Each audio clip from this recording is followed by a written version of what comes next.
வந்து HD box 4K box ஏர்டெலோடது. அதுலேருந்து நம்ம கனெக்ட் பண்ணி எடுக்கும்போது சவுண்ட் குவாலிட்டி வேறு லெவலில் இருக்குது. நான் ஆல்ரெடி ஒரு ஆம்போ வச்சுருந்தேன். அதோட சவுண்ட் குவாலிட்டி அதை கம்பேர் பண்ணும்போது இது 200% நல்லாவே இருக்குது. ஆமாம், ரொம்ப நன்றிங்கண்ணா. சவுண்டு வச்சு ஆன் பண்ணி பார்க்கணும், பாருங்கள்.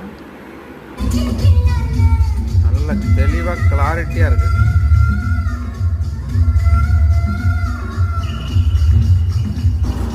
மேசியா ஆடியோ, கோயம்புத்தூர், சூலூர்.